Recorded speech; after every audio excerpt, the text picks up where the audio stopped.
To us. What's up, everybody? Welcome to the live stream. George is here. He's just in ghost form. He'll be back. We have Shotgun Dave in the house and Evening, everybody. myself. Hopefully, Danny will make it on time to join us. And maybe there's other people who will surprise us as well. So, welcome everyone. Um, I don't have a moniker to open up like crack fans or whatever it is, but I'm here. Hey, Shotgun Dave was on Pete's live stream the other night as I was. well. That was Yeah, pretty I did. I cool. popped in. Let's see. Slot God Daddy is in the house, so let's say hi to everyone. We have Bo all the way from Germany. Bo reminded me that it's 12:45 in the morning there right now, so he's like me on Pete's TV, on Pete's show, up late at night, always supporting. Thank you so much, Bo. And I see Pete's in the house. Pete must have matchsticks in his eyes or some form of stimulant to keep him up.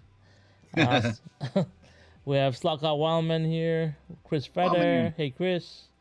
John Tucci's in the house. Dave Slot R is in the house.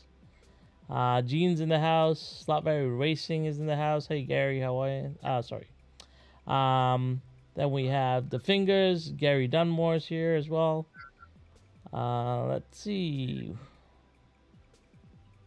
All right. I don't think I'm missing anyone. I know DeLeon was here earlier. Jeff G's in the house. Let's see. Anyone else? Cyberg. Hey, Cyberg. Hey, Carlos. How are you? Good to see you, bud. Yeah. And just scrolling through. Clearwater's in the house. Slotcar Daddy's in the house. Yeah, there you go. Here's DeLeon. I knew I saw him earlier. Hey, is Ian here? Ian from Things Collecting and Meneg Racing is here. Hey, Ian, did you like my order today? That was pretty cool. I had fun placing that order. Let's see.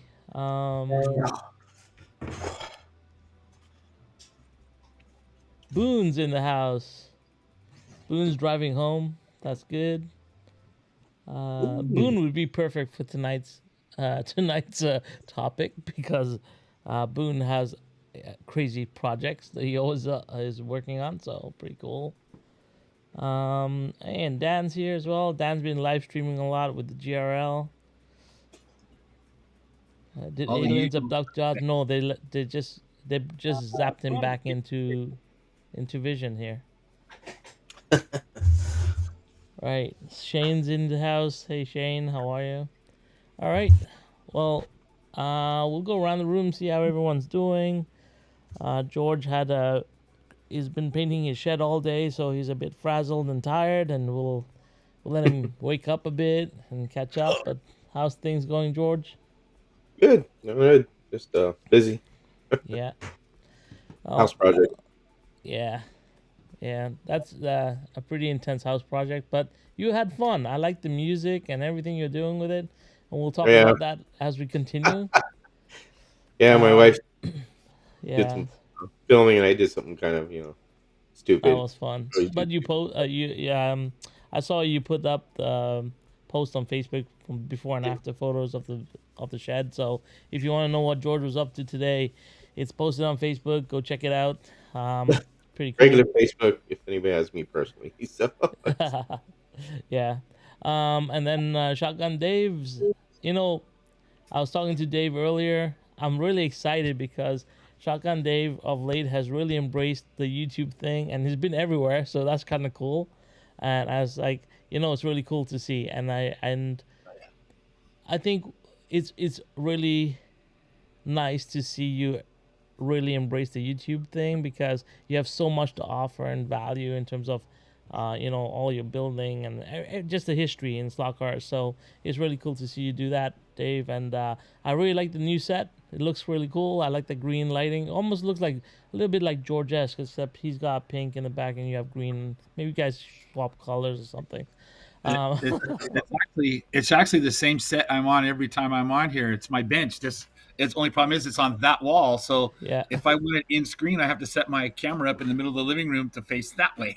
you're right. Well, no, it looks good though. And George did a really good job with the opener as well. Yeah, Uh, I did. Killed it. it's it's great. Um, yeah. So talk to me about your week, Dave. How's it been going? Good. Just been working on this Volkswagen project over here.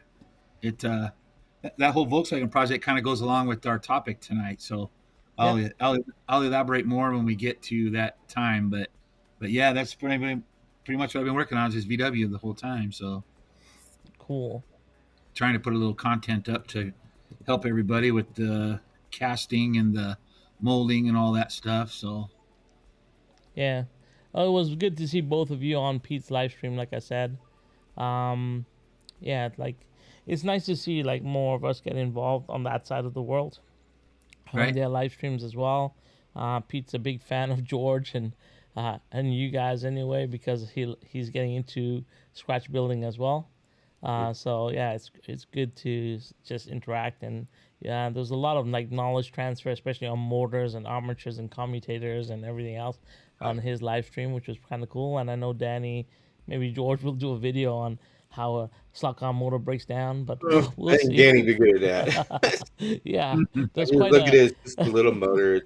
It's just like your FX motor. Yeah, so if you look at a 164, yeah, that's basically what it is. It's armature, magnets, commutators where the brushes go on. Now you have brushless motors. I mean, it's a whole nother thing. But yeah. yeah, it's just basically motor. I mean, Danny would So probably have more knowledge on that than I would. So well, actually, I work for a company called Sherwood Electromotion. They build all the engines, all the electrical engines for all the trains in on the TTC and the CN rail, like all the electrics. the diesel So I've electric. I mean, yeah. so I've worked on all the big commutators, especially the wind turbine commutators as well. Like Mm. all the rebuilding of the engine. So I have a lot of that background videography on the large scale motors, right? So Tesla motors, etc. I've seen them all. It's pretty cool. We rebuild it. Locomotives have a lot of diesel engines. Yeah, People don't realize that diesel is very common. Yeah, there's Cummins. I think that the one when I went to school for Cummins, there's a guy that worked in the off topic real quick. He worked in the mining industry, and mining trucks are a very very important piece of equipment. They needs to be running 24/7, yeah, and they'll have a huge container of parts, a huge container of replacement engines. So I think it's when the truck goes down and it can't mine what it's supposed to, then it's like several $100s an hour that it's wasting. So it's important to keep them going. So that was yeah, pretty interesting. yeah. Yeah. There's been a little bit of a buzz about YouTube having a lot of freeze frames and stuff. So if there's any trouble on this live stream, I had a trouble yesterday on the Sunday Hobby Time live stream where it just froze for a couple of minutes. I don't know what happened there. But we eventually came back and everyone is still there. So, yay for that. But yeah, um, yeah. So anyway, on my end, nothing's really changed. Everything's pretty much the same. Um, what's been happening? What's going on here? Sorry, guys. Just checking something on my computer here. All right. Okay. Yeah. Yeah, hopefully I don't have any issues. We'll see what's going on. Well, Hobby Sundays live stream was pretty cool. I got to paint something I didn't expect to paint, but a friend of mine gave me a little commission that he wanted me to do, and so we did it on Hobby Sunday. yeah, it was Sometimes it's cool to just do different things, and that's really what my Hobby Sunday is about, anyway. Um, so, without further ado, let's go check out what we're getting with. So, anybody get interested in new cars coming out? I'm really interested in this Revo slot that's not dropped yet, but it's a pre-order. Oh, it's And blue. Damn, that looks good. yeah, I like it. The Didn't know they were making a C5R. blue one. I thought it was all white and yellow. No, they have a blue one dropping.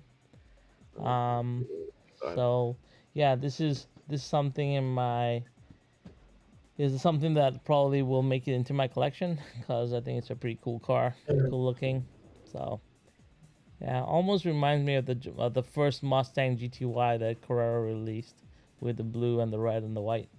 And So you know that that picture doesn't do justice when you actually get the car because they have yeah, it's such gonna great look finishes. It's amazing. gonna look really nice.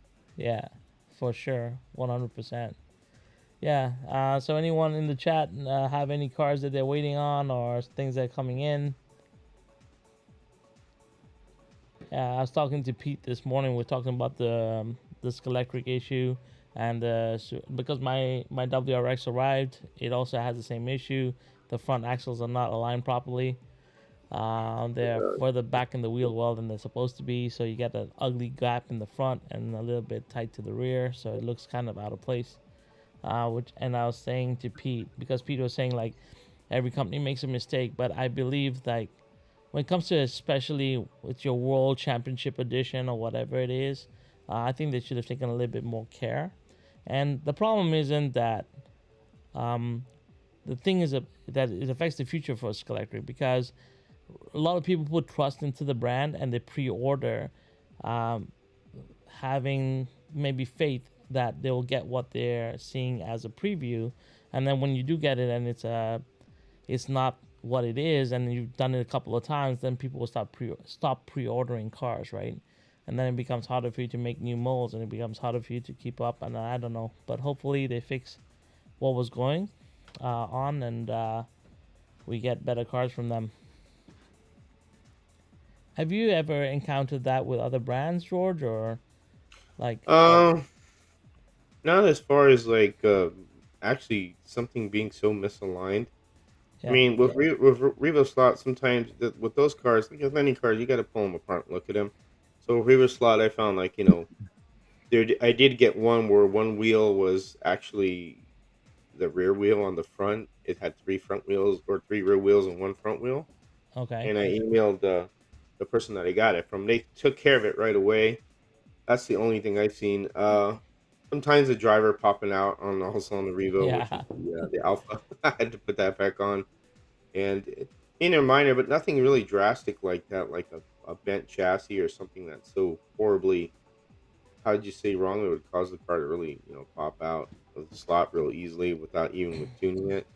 yeah, and that's acceptable. Like I had from Slotted, I got the new Nissan GTR, and the whole roll cage and everything was collapsed. The car was completely intact. The all the shrink wrapping, everything was fine. It must have just collapsed. I guess it was just a one off, and they replaced the They, car right away, right?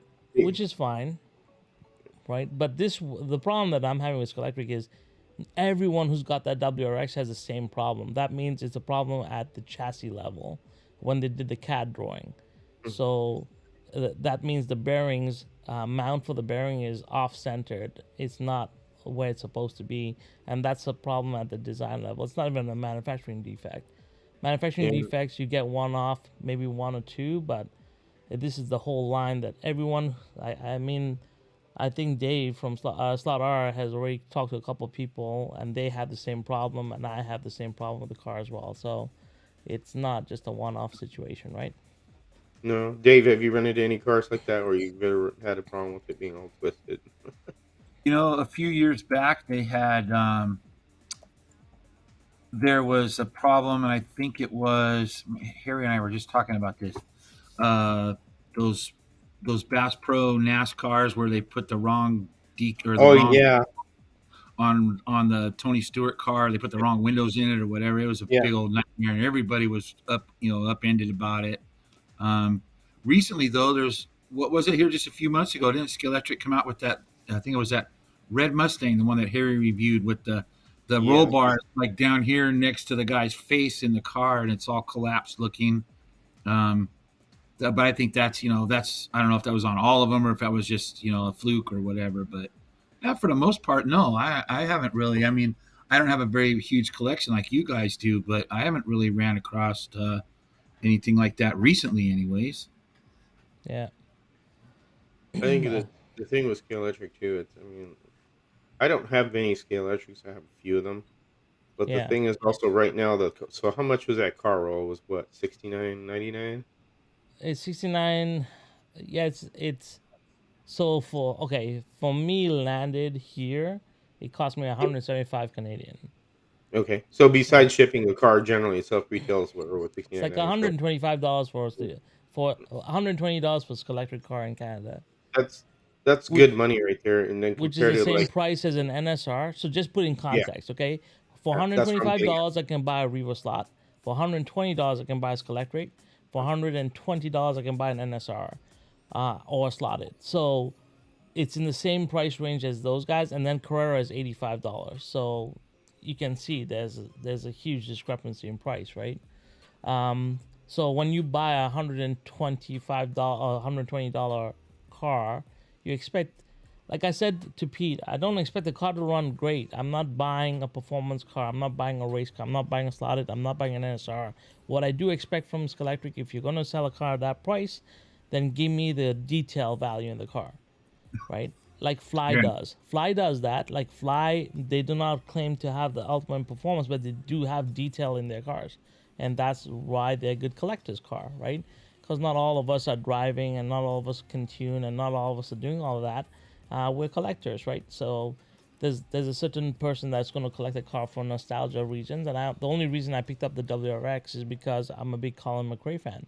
Otherwise, I wouldn't even have looked at this electric model, right? So yeah, a little bit disappointed because I do have the auto art version of that same car. So I'm gonna do a video comparing the two cars, and we'll see the differences. But a little bit disappointed from my end. But Yeah. I'm not gonna beat up on Electric all the time because I grew up on them. I hope they get their act sorted out and we get better cars from them moving forward.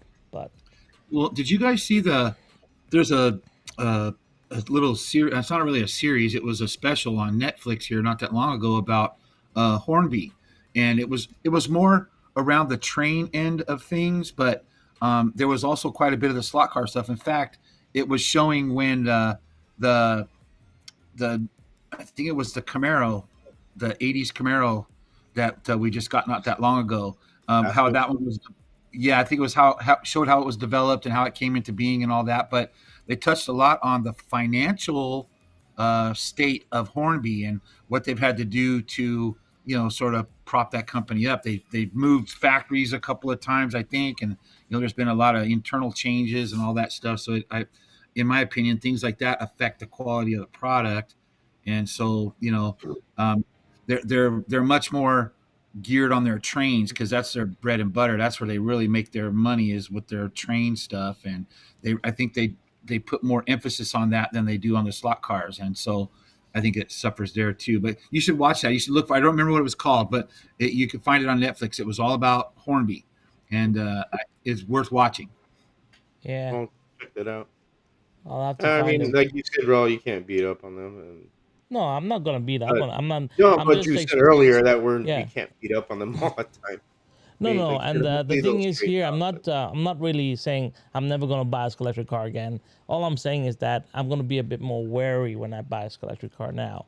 That means you're I'm gonna wait gonna till somebody probably else gets it, no, I'm and probably until gonna you wait kind to of see it in person. The problem is the pre-order. Like, I wanted to yeah. get it right away because I have fear of missing out, FOMO, right? But now I don't mind if I miss out on it because I don't know what the quality will be. Like, that's the only thing right now. It's like I'm gonna be a little bit more selective.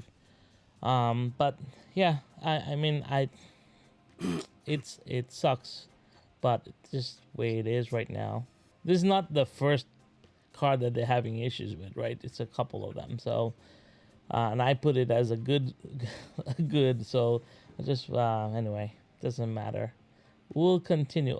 Another good thing that's happening is your model kits are selling like crazy. Everyone's got one. Everybody's waiting for a live build of the Oh, the chassis kit. the chassis kit. Well, So you guys remember there are other videos. So if you want to build something, there are other videos out there. It's all similar, all the videos that we created out there. But yeah, we're thinking of doing one. I mean, I'm gonna do one myself.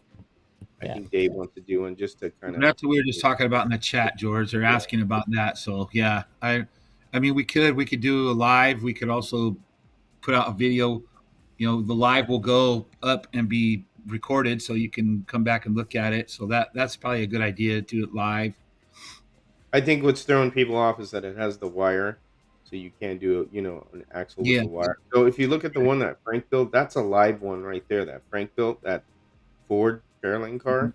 Yeah, and That that's the same that thing. that's the same thing. If you guys look at that back on the channel, that's basically what the car is. The only difference is, well, we're getting I off think it would topic be here. good When though. we continue with the car, we could go into this in quite a while. So, but Well, I think we can do that though. We could do a live stream to show how to build the kit. I mean, we could take it out, have it laid out, and show each part where it goes, what it goes. But I think it would be good. I think I said this before. I think it'd be cool if we did them independently of each other because you build differently than I build, even with the same pieces. So maybe somebody will get more out of yours or more out of mine, whichever way that they do it. So we could talk about it. I mean, we got plenty of time before the showdown, so we got time. Yeah, that's cool. Actually, I was slated to go down to slot car and model show this weekend, but my friend went instead, and there was no 1/32 scale models, so we were kind of disappointed. It's hard to find 1/32 scale models, but Yep, very yeah, hard. keep on looking. I'm still Unless you're looking building for that. airplanes. Yeah, I'm still looking for that Mopar model, but we'll keep looking. Anyway, so let's get into our topic then for tonight. Uh, let's talk about overcoming obstacles. Before we get started, I wanted to go around the room and see, like, can you guys remember one project that you had to like dig deep and get around, and then just talk about what you had to do to get past that block or hurdle that you hit. mm, go ahead, Dave. I know you have a couple. Well, actual, I don't really. I've never really had a project that I like. So are you talking about like something that I like almost like didn't want to do it, but I had to do it, so I did it, and I No. wasn't fun. Yeah, so let's just say, like, okay, I'll go Overcame it. first because I think I probably have a little bit. I have more projects that I've kind of Yeah. had struggling with, right? That's for So sure. what happened? Well, Let's just look at the track, like war slot itself, like the big track. When I first started, my concept was out of this world, like as normal, like with me. I always trying to go big, and I wanted to do this really big, like not in real world, and then you drop into this underground world, and I built No, in my mind it looked great until I built the table, and I think we took like 2 weeks to build all the wood and the platforms and build this table up, and I'm not very good with woodworking, so I had to get my friend's help, and we built this table and the ledge and everything because we had a 3 foot ledge up top of the table, and then it dropped down into the table, and we had done a lot of work, a lot of the we had done, yeah, we pretty much finished the whole like structure and layout, and it wasn't sitting right with me, and the one thing that I didn't like was the fact that I couldn't work on it by myself. I had to wait for my friends to come who had the woodworking tools and stuff, and I was beginning to get frustrated with the whole project to a point where I didn't want to finish it. Then one weekend I just took it all apart. I just took it all apart and I built what the track that I have today, which I'm really happy with now. But I remember that whole, like, I could have continued, and many of my friends were and even Boone, when I talked to Boone, he's like, no, no, no, it takes time. You just work on it. It will get better. It will get better. And I was fighting it on my end because I just wasn't comfortable because I had to rely on other people, or I just felt that it wasn't mine. You understand? Like, I didn't feel like I owned that track. I didn't own that whole experience. It was my idea, but I couldn't execute it myself to the point where I was comfortable working on it if I had to on my own. So taking it apart and bringing it down to foam core and things that I understood and materials that I knew how to work with, and rebuilding the whole project. I know like a couple of my friends were really angry because it was their time, and I understand that, and we had to have that discussion, as to why I had to take it apart. But that to me is a project, and it's still ongoing. Obviously, like War Slot is a work in progress. I wanted to do the front end and do section at a time, and I realized that I don't have everything ready for the front end. I bought a lot of MDF pieces, and then I realized I'm actually allergic to the MDF dust. So when I built those 8 grandstands, I was sick for a week after, Mm. and stuff like that is starting to hinder that progress on the front end. So that's why I've jumped into the middle where I understand plastic and everything else.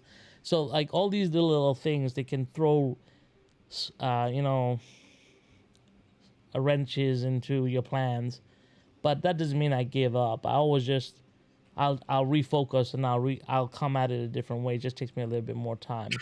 But that's what I'm trying to talk about. Like projects, like sometimes they're big projects, sometimes they're small projects. Like I remember in wargaming, one of the things about wargame that I loved was competitive play. But in order to play competitively, you have to have a fully painted and based army, and it has to be on a display board. So you have to build a diorama and you have to have an army ready before you can enter a competition. And that's a big hurdle to get over, right? And I remember my today I can pick up a model, I can paint it in my sleep, right? And lots of people find that intimidating, right? Because I hear it on the chats, but to me it's just like second nature to me now. But I remember putting myself into a situation where I had to go for a tournament. I signed up, I paid the money, and that forced me to complete the army. If I didn't, I don't think I would have completed my first army. So those are the situations that we're talking about today. You know, Mm. sometimes. Slaughter is posting something because I told somebody to post what's tough for them. I want to put Slaughter Yeah, here we on. go. So Slaughter, I already know my toughest problems would be my pit lane garages build, which is why I've been putting it off about 6 months. Yeah, exactly. I mean, Yeah.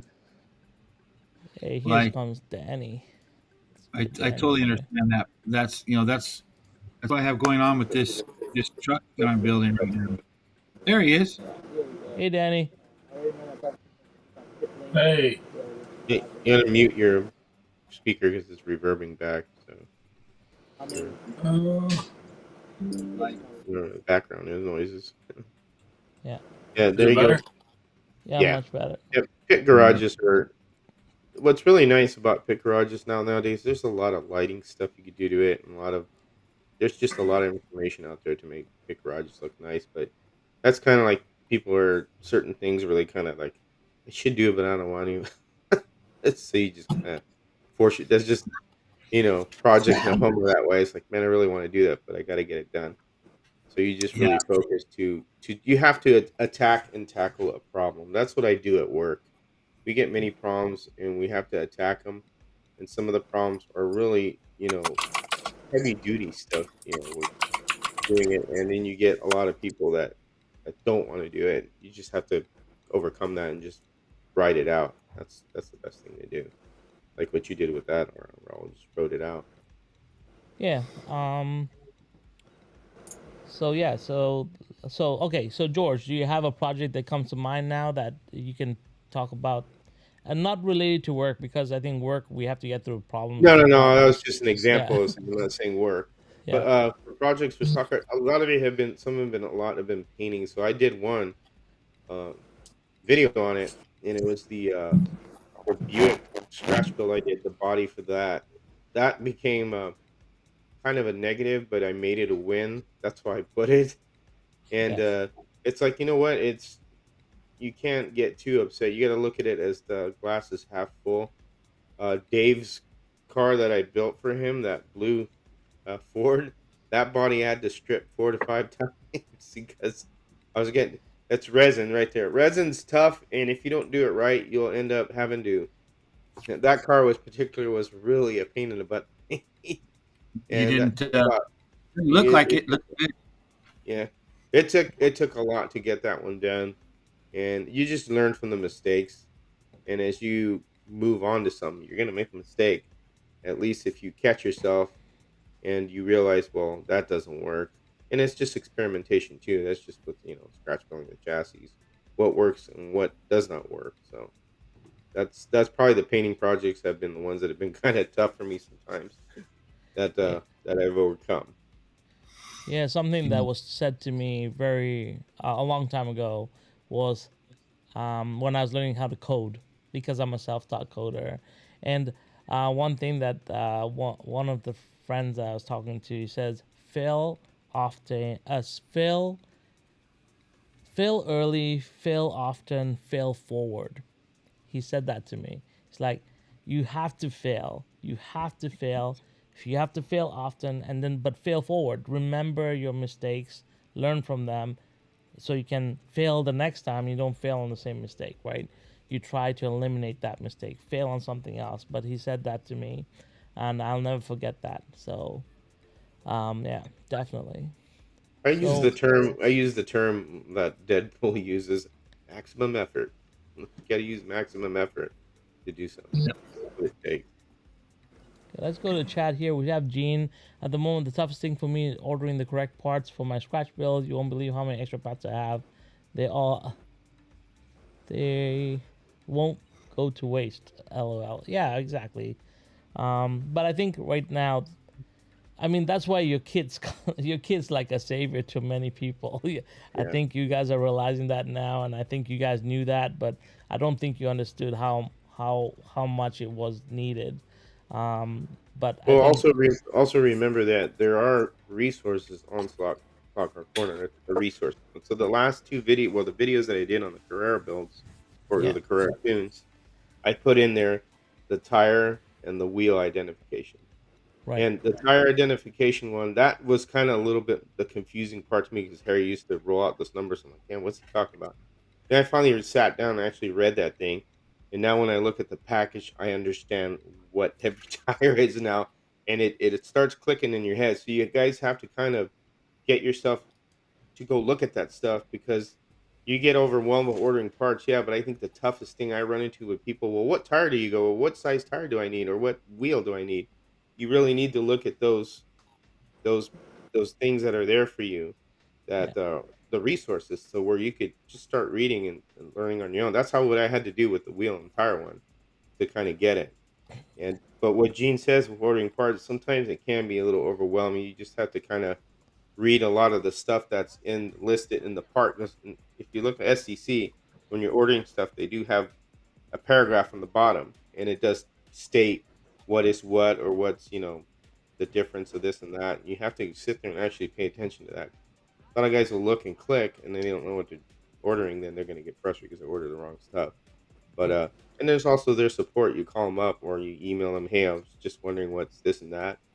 And you got to give everybody all the information as much as possible. All the information, the more information is the best. It's the attention to details is what you have to look at.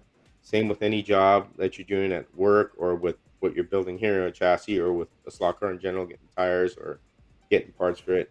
You want to give them as many details as possible so you get the right stuff. yeah. Danny, you're a man of many projects. You Yeah. must have a couple that you can talk about. How's school Um, today, anyway? First, how you doing? School? How's the week? Yeah, well, school was good. No complaints. Just Yeah, gets old and tiring. But all the homework, I don't enjoy homework at all. I'd rather just do it all in class and be done. But it doesn't yeah, work that way. But week's been good.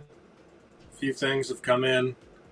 No, I did that live on Saturday, so everybody knows I've got quite a few things that have come in and lots of projects going on. Started putting the CNC together.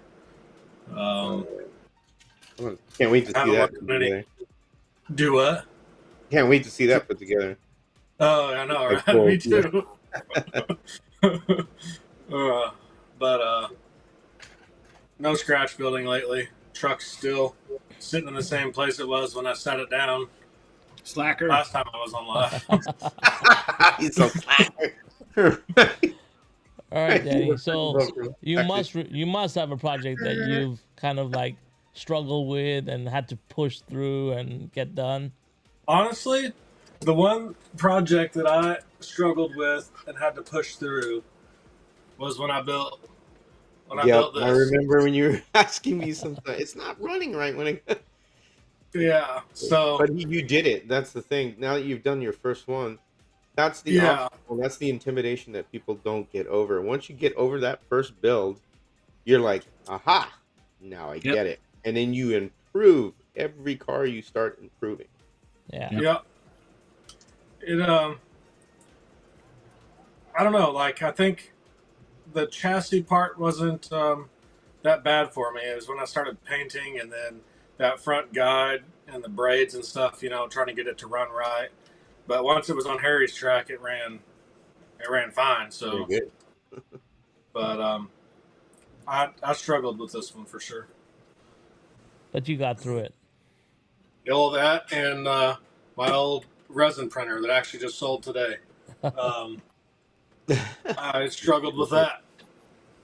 Right. It would work one day and the next it wouldn't. So that was really aggravating for me, So I upgraded, and so far I think I've done three prints on it without a hiccup, and that's way better. That's more than what I can say for the other one. Yeah. So let's talk about Tad 29's comment here. It There says, you go. I'd say painting is in general has been an obstacle for me. I think I'm finally figuring out a system now, but yeah, a lot of frustration. So Dave, you can talk about this because painting's your bag. So It's my bag, baby. It is my bag, baby. I got my book. It is my bag, baby. that's right. It's hey, I've had plenty of frustration painting stuff. Even like I said, it was what I did for a living my whole life. But there's still some frustrating things. Things happen that you're like, why in the hell is this doing this? And you can't figure it out. But then eventually it comes to you. Oh my God, that's why. So you just have to do your research first of all. I see a lot of guys who are painting and they say, well, I'm spraying it with this lacquer stuff first from so and so store, and then I put this other Yeah. enamel product on it that I've had in the garage for 8 years, and then I try to put this water based stuff on there, and why is it all wrinkling? Well, come on, again, you gotta the number one thing I've always said, patience is your number one thing with painting, but um, stick with a system. If you're gonna spray lacquer, spray lacquer. If you're gonna spray, now I probably shouldn't even say that because I use all water-based base coat colors, and then I put a lacquer clear over it, and that's that. But you have to use compatible. Don't even put enamels and lacquers in the same room. Just get them out of there. Yeah, Just don't use for them. sure. One or the other. Choose and stick with it. Um, you can help yourself a lot just by doing that. By reading whatever the guys have done. There's a million articles out there on how to paint. Just find one that you like and follow it. And it doesn't matter what it is. Not one is better than the other. Lacquer, enamel, waterborne, whatever. It's all what you like and what you are comfortable using. So, I don't know how it is in the rest of the world or the rest of the country, but like out here in California, there's not a body shop in the world in this state where you can go now and use any kind of lacquer. Everything's water based now. Everything. It's outlawed. So it's like I fought it and fought it. It was that came in right at the tail end of my working career, but I fought it like everybody else. But now that's all everybody's using, and nobody would go back to the old way. The water based stuff is great. It works. So again, find a system that you like and that you think you can do. Follow the instructions and do it. Yeah. So another thing that I know from painting, and I talk a bit about it from a different perspective, obviously, is painting is to me is just about technique. So you just have to get an understanding of technique. You don't have to be perfect at it the first time, but as long No. as you understand the technique and you keep on practicing it, you will get better at it, and over time it will become second nature. And I find that most people are afraid of experimenting with paint for some reason, but paint is reversible. I mean, Aslot R, he had a mistake on his first paint job, but he was able to strip it back down and repaint it. That's the thing about paint. If you do it in a very in a situation where you're not blobbing on paint and you're not like over, you can always reverse the situation and come back to normal, and then take it back from there, right? Right. Hey, It's Hughes is in the Hughes Soccer Garage is in. Hey guys, how are you? Hey, Hugh. Hey. So I All right. dropped. Sorry to interrupt. I dropped a Oh, link to. Sorry to interrupt you, man. Just real quick. I dropped a link to Createx. I use Createx. yeah. That's just something I use. Now there's a tech data sheet, a PDF file, and it'll explain to you what works well to paint certain what they call substrates, which is the surfaces of what you're painting, fabric or whatnot. So if you guys that's a PDF file, you can look at that and read up on that, Yeah. and that kind of make you kind of understand how, like Dave said, getting a system. So that's one system you could use. Yeah, and like I said, most of these companies have those things available, like Createx, like you're saying, George. I like that stuff too. I've been getting it. I got a bunch of it now. Um, Hell, most of them come pre. They're not. You don't even have to add anything to them, and they're you can spray them for the most part. But there, it's just a good system. But again, you have to experiment with it. Somebody might get it and use it and go, God, this stuff's terrible. I hate this. And Yeah. The apple barrel crap that I buy at Walmart works better than this. And maybe it does for you. And that's okay because whatever works, works. It doesn't matter. So in the end, they're toy cars. I know you guys are going to get mad at me for calling them toy cars, but they are toy cars. And um, painting them is not the end of the world. And so it doesn't matter what you use on them, whatever looks good. If you want your car to look good, and I know a guy that uses nail polish. In fact, one of the guys that posted on my Facebook page, I can't remember who it was now, with the Yenko car. That's all Oh, that painted. is Jeff G. Yeah, Jeff G. I made a mistake. I didn't know who he was. It's 'Cause all I knew yeah. it was aluminium. Jeff He G. used nail polish. He uses nail polish. So maybe we need Jeff G to do a little how-to on how to paint these damn cars with nail polish because that car looks fabulous. So again, it's all in what you like and what you're comfortable with. So you Yeah, got to so experiment and Saldar find it. says my situation was the best lesson I learned in the process. Paint it and then leave it alone for 24 hours. Yeah, So That's some that, you have to leave alone. You kind of really. I do that sometimes. Like, man, I want to get it. I want to get it done. It's like you gotta wait. With some paints, you do patient. have to wait.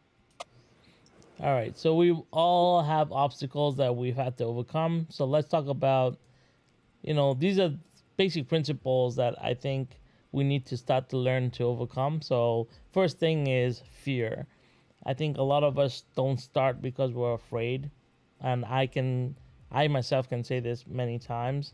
And then, so I was talking to Pete, and Pete, as soon as I said the word fear, he said, "Fear is false evidence appearing real."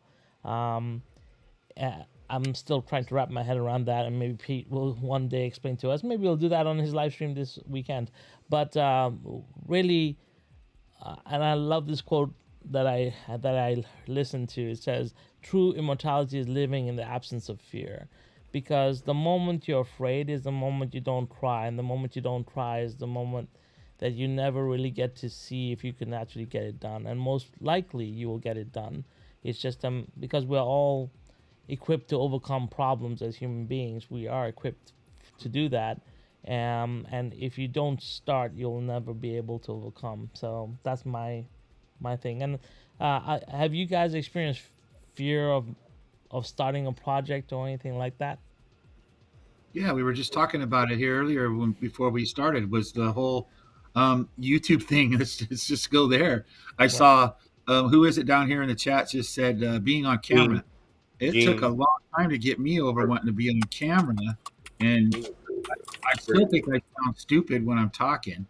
So, it took a while to get over that, and you guys helped me with it because you guys are uh, very good at pushing in a good way that to do it, man. You can do it, and I think I'm trying a little bit harder now. Now I'm getting over the fear of doing it, and I think I'm progressing. I'm trying to get better with Pretty each right.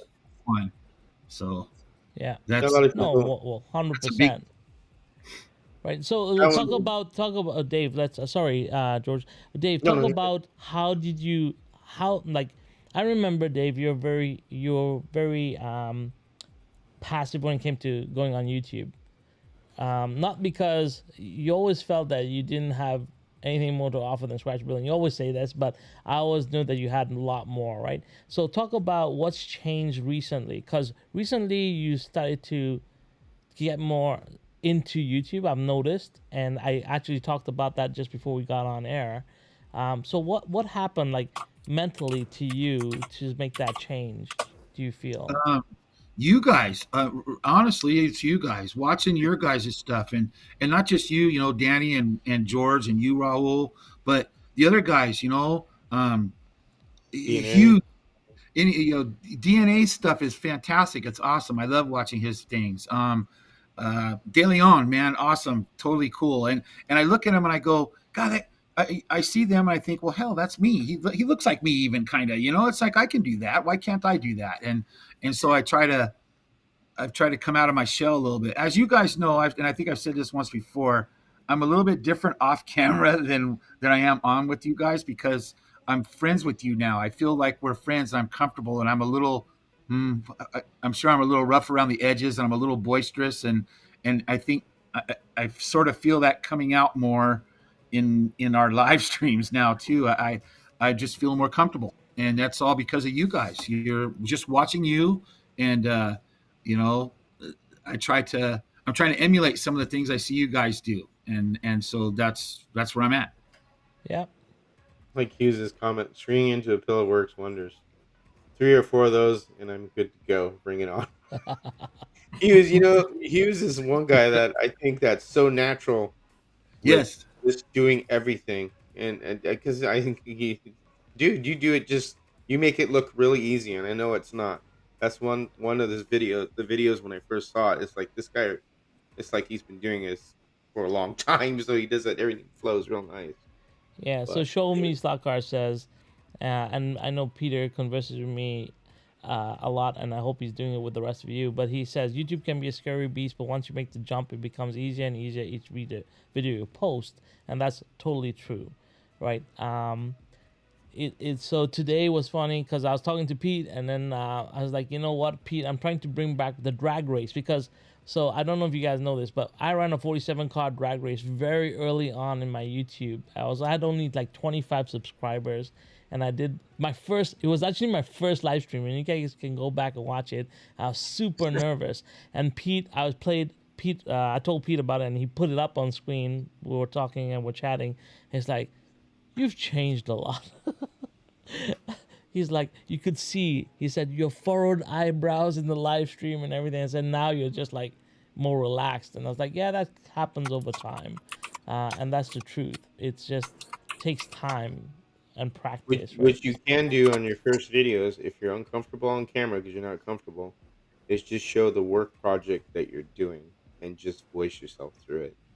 Yeah. And a lot of people are more critical of themselves because they'll look and they'll go, God, I sound like a moron. They usually that's a reaction you start getting for yourself when you listen to yourself. Like, oh my God, did I that really was say that? for me. Yeah. It's hard to get over the fact that you don't sound the way you think you sound in your own head. You hear yourself differently than what you hear, recorded, and Um, the rest of the world hears you the way that you are on there, but you only hear yourself the way you hear yourself. So it was it hard lets, to get over. That's not my voice. Do I sound like that, hon? Do I really sound like that? It's like it took a while to get over that.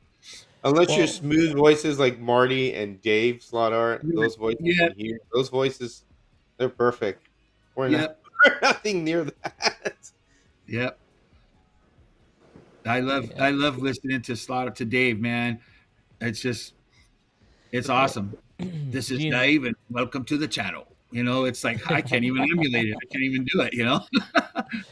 yeah, Gene says I got used to being on camera since I work remotely, so I think I showed myself on my first YouTube video.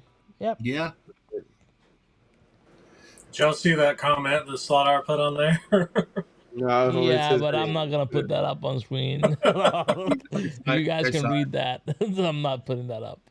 it. Yeah. Not starting a anything here, so that's fine. uh, Okay, so how many of you actually go back and listen to your videos that you post? I do. Hardly ever. I don't want to hear myself. I hate hearing myself, so I never go back and listen. In fact, No, my you worst part of it is editing my own voice. So just to Yeah, let you know, yeah. my next video is all AI generated. Oh yes, thank God. well, you you have notice to. Marty does his yeah, on all his videos. I notice they jump because I know he's cutting pieces out, Yeah, Yeah, I see that and too. some guys do that, and that's fine. That works good too if you're not happy with something. But Yeah. remember that takes a lot of time to do that. I know that takes a lot of time to do all that stuff. You yeah, have to watch your own videos though, otherwise, how are you going to improve? That's how I look Yeah, at it. I put it up here on my 75-inch big screen TV and watch them. So I go, oh my God, I can see that zit on my forehead because I want to actually improve everything. I make my wife watch them too. She's like, "Oh Christ, another damn slot car video." But she does. She watches them and she'll critique them for me. So in the beginning, yeah, you'll do that, and then over time, when you get more comfortable, Dave, you'll end up not doing that a lot after a Probably. while. What you will be doing is you'll be rating your comments. Your comments actually keep you very straight. I So do what that I now. I found is answer every my comment. comments always just point out everything. So I read the comments and I say, okay, I'm going to improve on that next time. I'm going to do this and that. So that's why I'm saying, like, you guys don't understand how valuable comments are to me personally, because I get use that as a way to improve myself for the next time, right? So I like the last comment I got was, I don't come off as very approachable on camera. So I worked on that on the last one, on over the last few ones, and Pete said I'm becoming a bit more relaxed in my videos. So I appreciate it. What about you, Well, Danny? Well, okay, so there's a comment that De Leon made, and it says, Dave, I sit and work on my energy level, and normally I'm pretty low key and quiet. I have to work on over projecting. I do not like how I sound. So for me, 100%. No, I'm you don't. pretty I'm pretty laid back, and so sometimes in my videos, I feel like I look and sound like a pothead. So like I feel like I feel like I need to I feel like I need to open my eyes Fucking big more and like sucker crush. be a Dave's little not here, more man. like Dave's not here, man. I don't know, but so I feel like I have to like almost like wake up when I do my videos. It's like, all right, come on now, like give a little more energy because you're gonna put people to sleep. Rob, you do a good job with your videos. You're very low key. It's nice because some people like low key voice, and some people like an energetic voice because Pete's real energetic. That's fine. He's enthusiastic. So that shows enthusiasm. And then there's other levels of enthusiasm. Like Rob, he's more he's showing the stuff he used to do, and he's just his narration's really good. So I mean, I agree with him. Yeah. Yeah, just trying to see. I have a little bit of an issue on my end here. Give me 1 second, guys. I don't put my face on social media for the fear of exes might begin to harass the fingers. That's pretty good. Just sorry, guys. Give me a couple seconds You're good. here. Hey, John. John's on there. On Albright. Steve. I said hi to No, anybody. that's not the right one. Boom. I did John, get my we did hear your voice when you did the little shadow thing with the smoke. I'm sure that was your voice, wasn't it? I did get a new car today. Yeah, show it off, Danny. I saw you unwrapping that when you first got there. Yeah. Oh, historical line. Give me 1 second, Danny. I'll put you on a bigger screen. Let's see. Oh, yeah, that's a nice one. Gosh damn it, I can't afford Oh, it did you get right the now. setup That car? 7 Up Cool. line. That's nice. That's a pretty paint job on that. Yeah, that's a Yeah. neat car. It's Where did the that thumb special come edition from? one, so Yeah, where did the thumb come from? That was pretty cool. Where did that thumb come from? Did Dave you yeah. see it? Kennedy's in the house. Hey, Dave. Thanks for joining us. Let's see. It's their historic line, so it's my first Indy car. Oh, you know what? That thing will rip. Just set the front axle height, put a little strapping tape. Treat those tires. That's real important with those. Put the 4-1 oil. Let them sit for overnight. That thing's gonna rip. Mine rips around my plastic track like crazy. That's my fastest car. All right. It is. They're easy to tune. That is the easiest car to tune and get going real quickly. Yeah, so De Leon says expert YouTubers say the camera is always part of your enthusiasm, so you have to overcompensate even if it feels and sounds awkward. There you go. Well, Dave Kennedy's in the house, and he's one of the OGs when it comes to YouTube, and he can probably tell us a thing or two about how he's overcome what he's had to overcome to become more natural on his streams and his stuff. So hopefully he chimes in. But yeah, so the first thing that I said was overcome fear. I think we all agree that that is one of the things that you need to do to get started. And then after that, it's the next thing I think is to manage expectations. So when you have an idea, it only becomes reality if you put it into a smart goal. And then when I say smart, it must be specific. So it has to be finite in its detail and what you want to do. It has to be measurable. So how long do you like? What's the time frame to get it done? It has to be attainable. That means that you have to be able to afford to get it done, and it fits in budget, and and you're ready for it. Realistic means that make your expectations realistic. Like for myself, when I initially envisioned my track, it wasn't realistic because I was not a woodworker and I don't have the woodworking tools. And as much as I wanted it, that wasn't realistic for me. And then make it timely in that give yourself a time frame and breathing room to make it happen.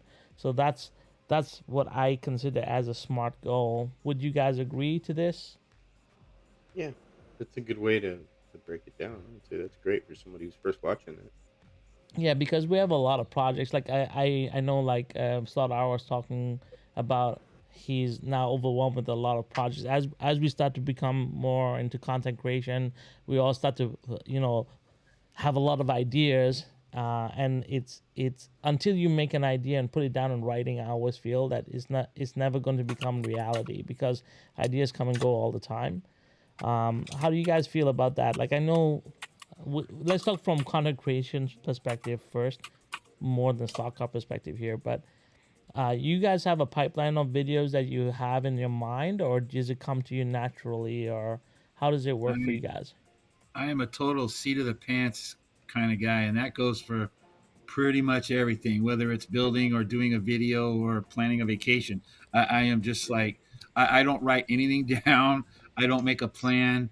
It's all in here, and I know how to get it out here, and that's all I do. I just start doing it, and I get it out there. And but see, I try not to have more than one or two things going on at the same time either. I don't have 27 projects all going at once that I need to keep track of on multiple whiteboards and things like that.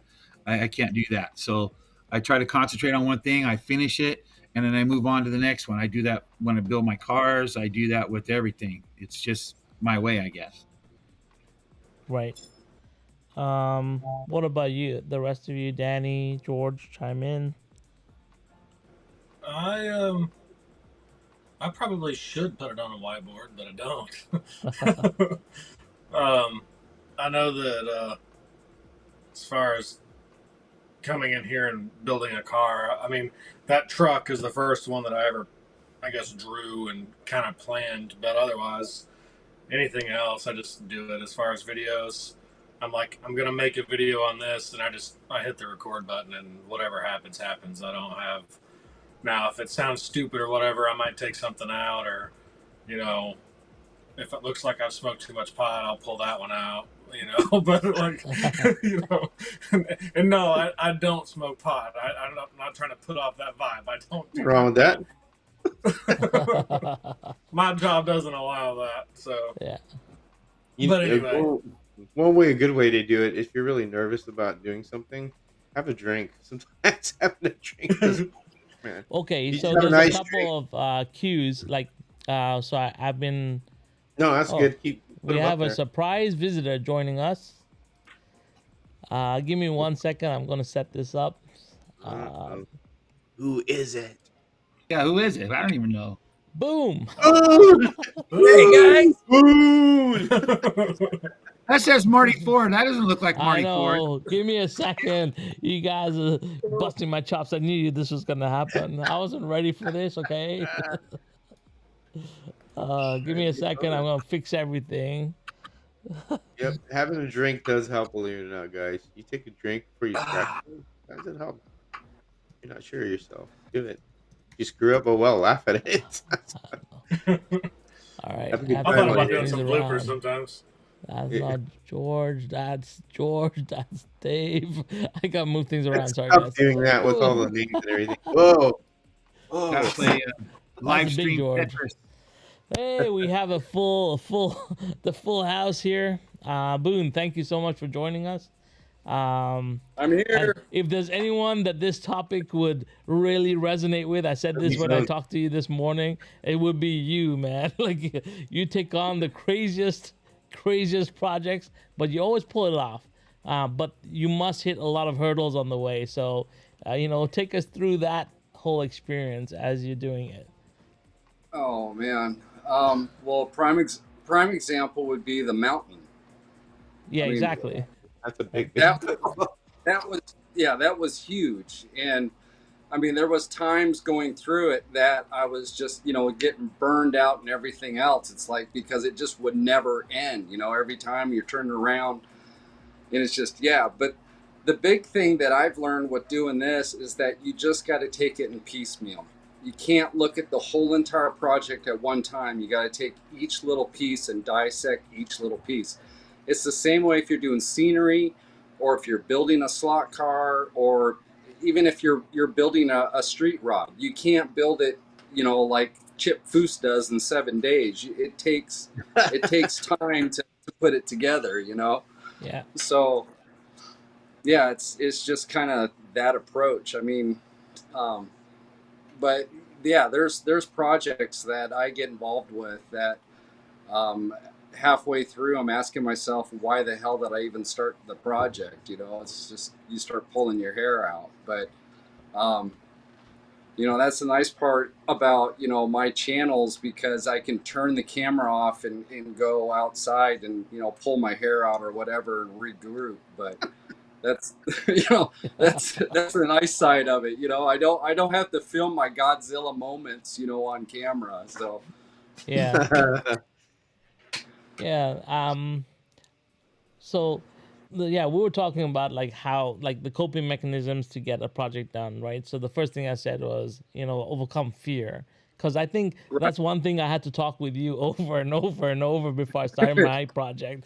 I was so afraid that one, people wouldn't accept the war slot track for what it was. Like, can I mix Warhammer in this? Should I keep it separate? I remember having those conversations with you over and over, and I had to convince myself that this was okay to do this, And then on top of that was like, it was overwhelming for me because I've never built something to this scale and still haven't, Right. right? But I remember that fear, and I remember trying to talk myself through that fear, and you were very and this people will always say, "Oh, you can do it. I know you can do it." But there was the way that you were like explaining to me and breaking it down very technically. Like you just gotta take it step by step, understand what you want to do, and then you get the ball rolling through like non-schematic schematics, like Marty would do, like we talk about, right? But I started to do all those things. I started to feed them to you, and then slowly you start to break it down to sections, because sometimes a project is overwhelming because you just don't understand the techniques that are involved in all the different pieces, right? So even though you, on the whole, it's a good project, and when you break it down and you start to understand, sometimes you feel overwhelmed because the piece that you need to move on to the next piece, you just don't understand correctly, and it's critical. Like for myself, woodworking is not something I do. People have commented about all the beams in my house that my track runs through and say, why don't you just cut those down? I'm like, I would if I had a sawzall, I would, but I don't. I'm not a carpenter. And people fail to understand that sometimes those things that people take for granted, for myself, are the things that I lack, because each one of us is not the same. Each one of us has a different skill set, right? Uh, Right. so, so for myself, I find it very overwhelming to work with wood. It's not something I'm very comfortable with, nor do I have the tools. And sometimes I see Slot R working with all his tools, like in the backyard with all his tools, and I'm like, I wish I could do that, but I can't, right? So, like, those are the things that we need to understand, and that's why I said when I make a smart bowl, it was important for me to be more realistic with my goal. And I Mm-hmm. knew that pink foam is something I know how to work with. I know how to cut it. I know how to create it. It's strong enough to hold a slot car track. Something I could do, and I had to dial back, right? And yeah, I think that was so. The fear is the first part that you have to get over, and then the second thing is change the idea to a smart goal. which I think is very important. Let me just get Boone back on here. I have to do this all on the fly, guys. Sorry. Let's bring Boone in. Boom. There we go. There you are, Boone. So yeah, second thing that we talk about is creating a SMART goal, which I think is very necessary in any project. Even though some of us like the reason why I'm asking about from a content creative perspective is because George, you and Dave, you guys build, and even Danny, you guys and Boone, all four of you right now on screen, you all build stuff that is unique. Right, it's not like you're going to review a car that comes out. Yeah, sometimes George, you do that, but most of the stuff that you guys are doing or bringing out to content is about unique product, like a unique car, a unique chassis you're building, a unique 3D print, a unique piece of terrain, right? So for you guys, your creativity comes from your whatever unique project you're working on. But for myself as a collector, I'm like everyone else. I'm reviewing a car, so for me, I find that after a while, reviewing a car becomes monotonous. You shoot the same car, you shoot the same track, you shoot the same angles. How do I bring more life to it? So for myself, I find that as a creator, especially because I like to push the envelope in terms of videography and stuff, and I think Dave knows what I've been working on. In these last few weeks, I really want to push the envelope in my creativity, so I have to write it down. I have to create a goal for myself, and I have 5 videos that I have that are very, very unique in the pipeline that I had to write goals down and understand that I couldn't do it on a week-to-week basis. Like, everybody releases a video a week. I can't do that on these 5 videos. I have to do them once a month, right? That's how the intensity of them. Just like for you, Boone, like your videos come out once in a while because they're huge videos, right? Right. And understanding that was something that I had to do. But after this, it's the next thing you have to understand is to be flexible.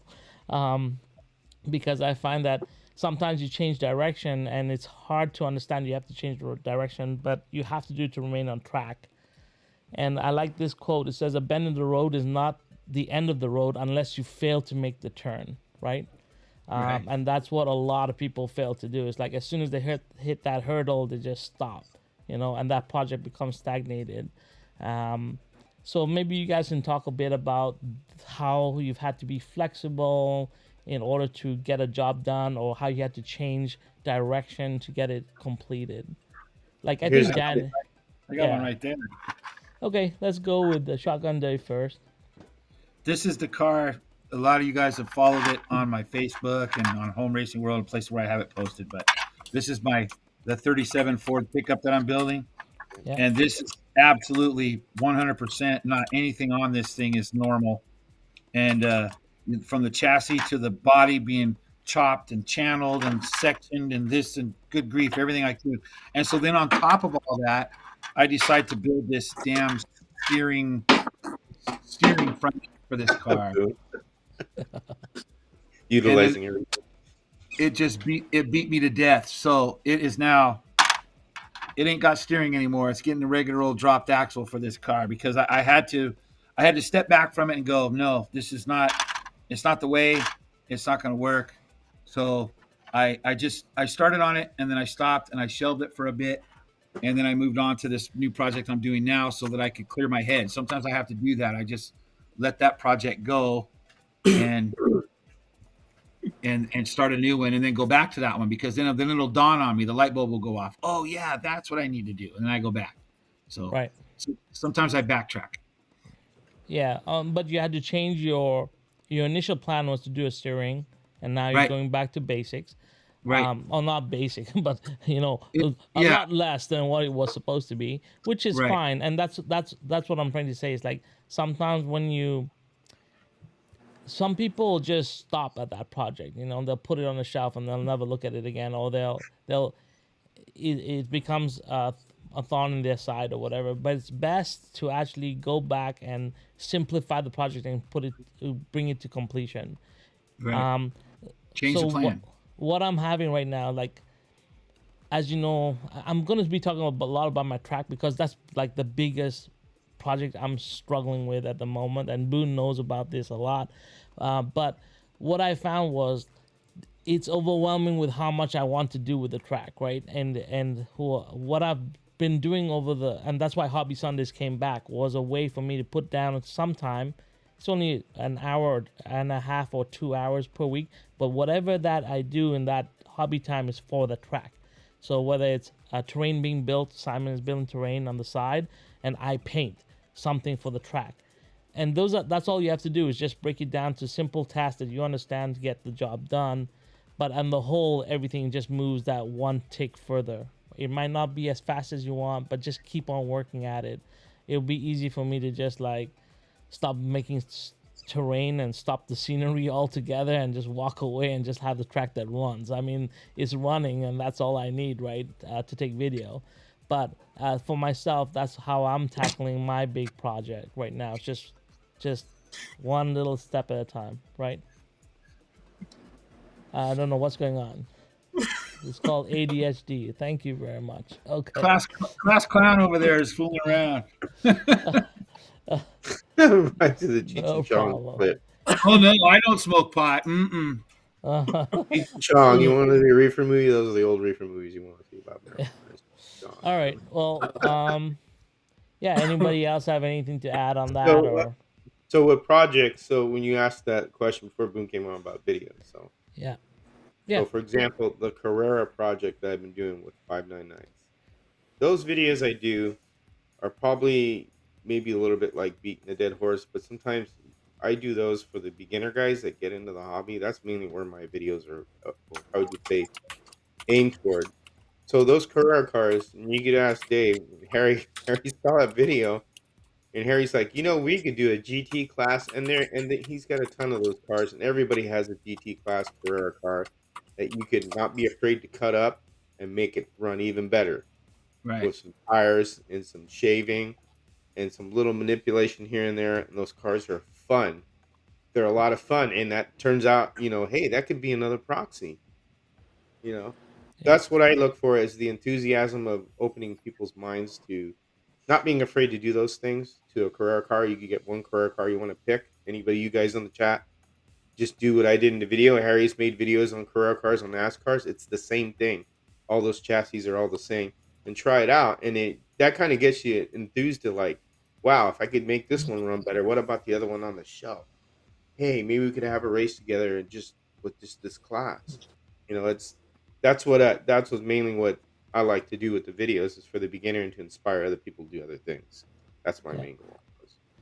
So Gene says, when building my Kuga, I aim for perfection, but good, accept good knowing that no one else will have a jeweler's eye that I started off with, and I'm okay with that. I think that's a very fair point.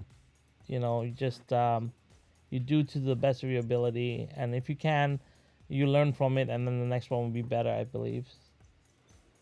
Um, Slackham Misfits of All Scales says, Area 51, your videos are great. There you go, George. Oh, thank you. Um, let's see. Appreciate that. Yeah, I still don't understand last, but that's fine. I'll keep on going. Let's go to the next one. All right. So after that, I think this is. Whoa. Sorry. Yeah. So here's my biggest thing, and I think we've all touched on this throughout the evening.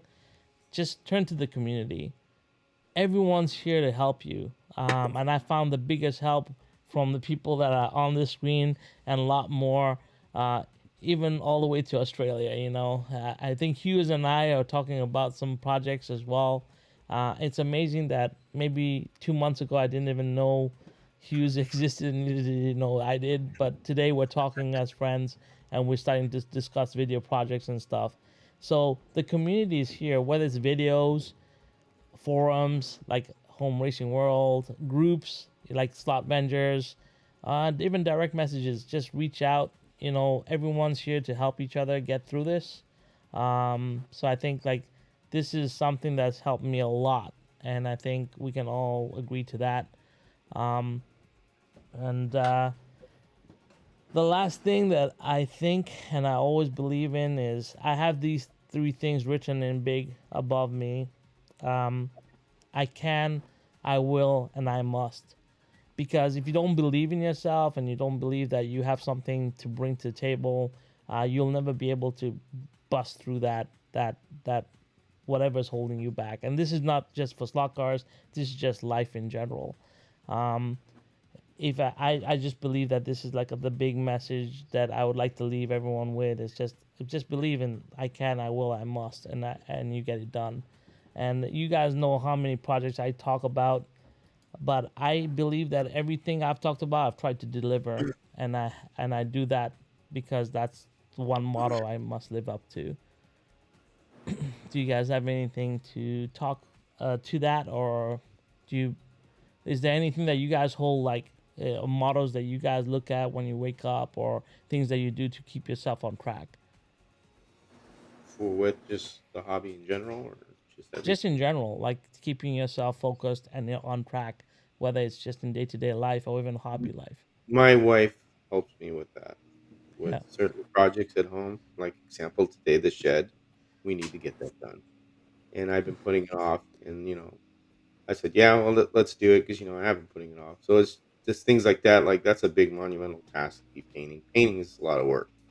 Painting, with latex paint, but it has to get done. And usually she's the one that. Just usually your partner is the one that steers you. The ones you the good partners that steer you into the right direction because you have to have your partner to support what you do as well. Because one example, I told her, hey, is everything all right? You don't mind me doing the live stream tonight? And she told me, of course, we did what we needed to do. I'm not the type of person who's going to prevent you from doing something that you like. As long as we get something done, in the day, that's great. And that's what you had. That's the part of being in a team. You try and help each other out. So, yeah, but that's a good way of looking at that. yeah. What about you, Boone? I don't know. I mean, you covered quite a bit. I mean, for myself, if I'm going to go into a project or something like that, I'm a very visual person. I mean, I get a thought inside my head, but then I'll start scurrying through pictures or something like that, and to really start putting stuff together. And that's not even if I'm doing scenery or if I'm building like one of my Can-Am cars or something like that. There's a lot of research that goes in before that, to break that all down. But Whoops. in my head I start to pick it apart as far as how would I go about, completing that project.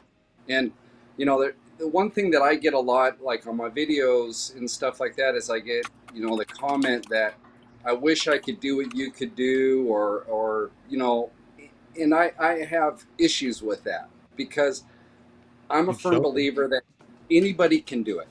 Okay, anybody can do it. And this used to happen a lot when I used to build street rods, and there would be other body men or other painters and stuff, and they'd come to you and say, well, how did you do that? How you guys are just awesome, blah blah blah. And it's like, no, it's investing the time. That's the thing. It's like a lot of guys that get wrapped up in trying to get done with it as fast as possible, and you can't do that. If leave the racing for the track, as far as going fast or anything else. When it comes to the scenery, when it comes to building a slot car or something like that, and take your time and enjoy the process, you know and really break that down. I mean, I see a lot of guys, they'll start doing a layout, and you'll see the track all laid out in one picture, and the next picture the whole entire thing's full of foam. And it's overwhelming. I mean, you're looking at a track that's 16 feet long, and it's 8 feet wide, and now you've got a sea of spray foam or polystyrene everywhere, and they're busting butt trying to get it all done. And it's like, leave the track for the racing and enjoy your scenery, and break it down on each little step, and just really take that corner and just detail it all out. You know, Yeah, and then that's where you start to get those really cool results. But you got to take it in little baby steps to do it. I mean, Yeah. it takes time. Anyone else? Danny? I kind of, with what you had just posted a second ago, I kind of do that with school. You know, like I said earlier, it gets tiring and homework sucks, and but I have to tell myself and walk myself, talk myself through like, it's for something better. Like you got Yeah. this, just keep going. It's almost freaking over, So I do that all the time. Right. Kind of like George. I have my wife. She keeps me on track. So if not, she'd probably beat me up.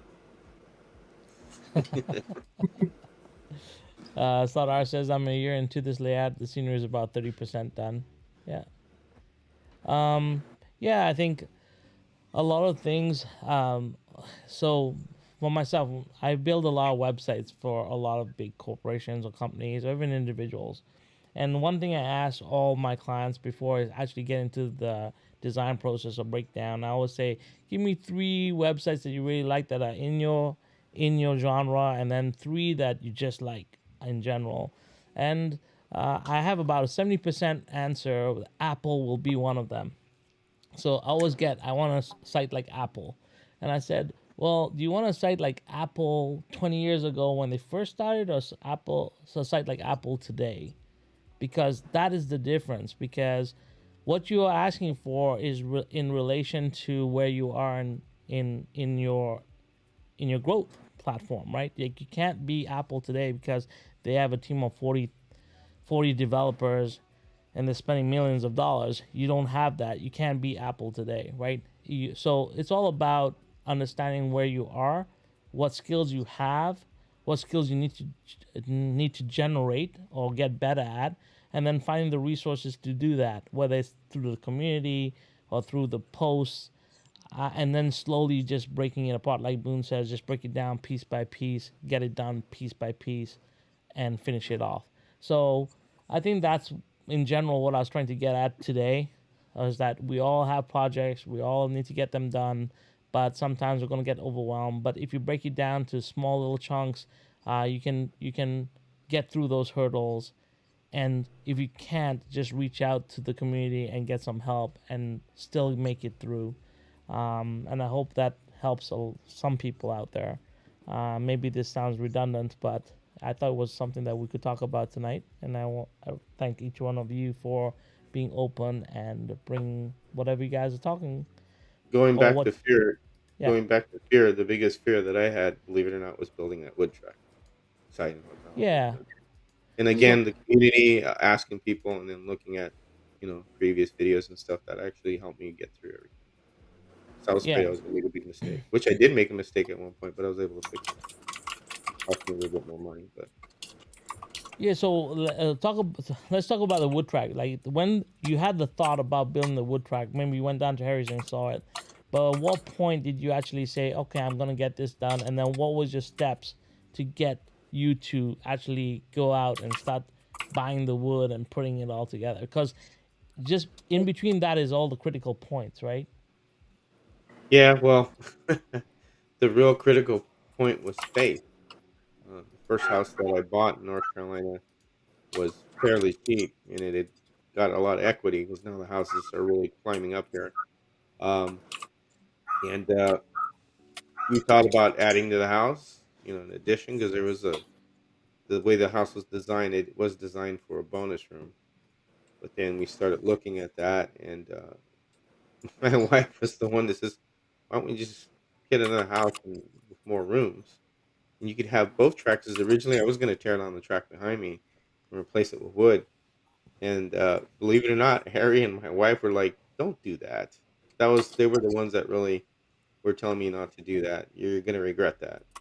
My wife was like, "You put a lot of work into that, and you're going to tear it down." And what happened was, we had to get a house, something bigger, when we got this house. And this room right here is actually a formal, like a formal living room because we have a family room. And when we saw this house, I didn't like the house. And my wife said, "What are you crazy? You could have your track down here and you could build your wood track in that big one." I was like, "Really?"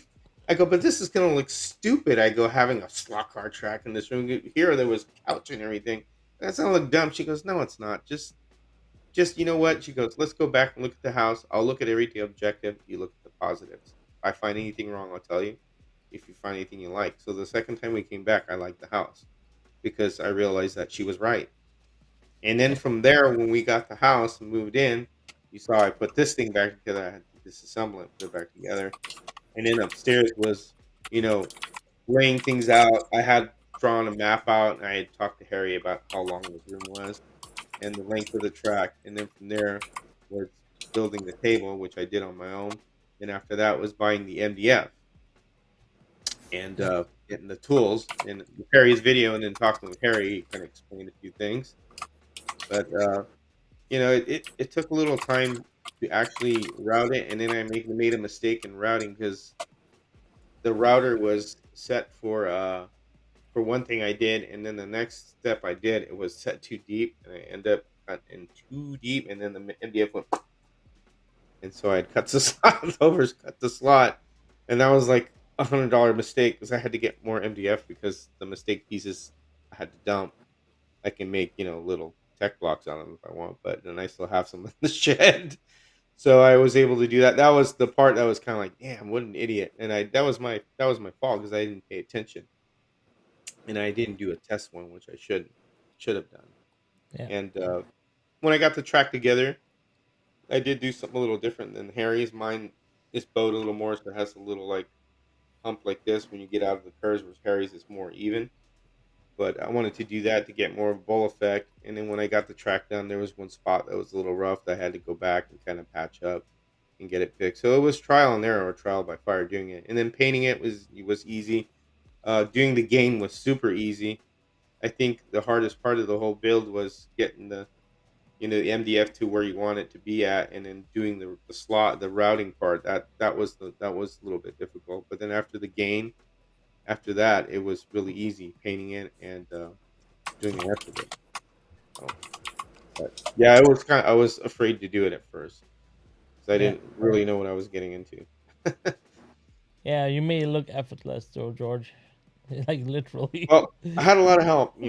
Harry, Yeah. Dave is built with tracks. Harry, and I've talked with a few other guys and watched. But again, I don't fault anybody who, like for example, Kerry Weiss had I forget his name, Bob Scott, I think his name. He goes around the country and he builds tracks, and Yeah. he built a nice track for Kerry Weiss. It's a beautiful track, and there's nothing wrong with that. If you really want it and you have the money to have somebody else do it, yeah, you can do that. I try and be the hands-on as much as possible to do things just because I could say I did it. And now I could realize if somebody else wants to do it, well, I know the pitfalls that I ran into to say, be careful, do not do this, or else it will cost you extra money. You have Yeah. to rip it out. So, Well, Gene says this, like, seeing how woodworking has been a hobby of mine, it would be more comfortable building a wood track than a brass chassis.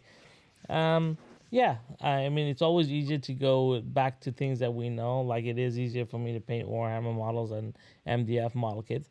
But it's just sometimes you still want to break out and you still want to do the hard things a little bit more difficult. And you find that once you've done it, the technique, you can do it again and again and again and just get better. So I think, Gene, you should still build your scratch build car. You'll do really well yeah. at it. So, Look at Tad. Tad built his wood track. He did a great job on that. I don't know if you guys have seen Tad's track on the forum.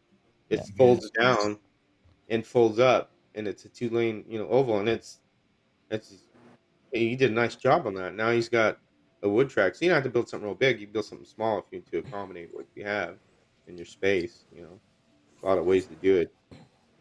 All right. So this is a good question. Stuart Barham. Some of you guys know I lost my wife nearly 3 years ago. I dived back into slot car clubs to get me out of the house. I'm thinking of starting a slot car channel. Any advice you guys would give? I'll let you guys handle this. Go for it. Who's going first? Boone, you go Danny. first. Boone. I go Oh, okay. Boone goes first. Boone's most experienced. This is first true. off. First off, you got to find what you're passionate about. What you're Yeah. passionate about in the hobby. You know, only he's going to know exactly what that is. It might be building, it might be testing, it might be scenery. There's all sorts of different aspects of it. But go after what you're passionate about and start a channel that way. Because if you don't and you go after something that is not per se your passion, the channel is going to turn into more of a hindrance than it is going to be an asset for you.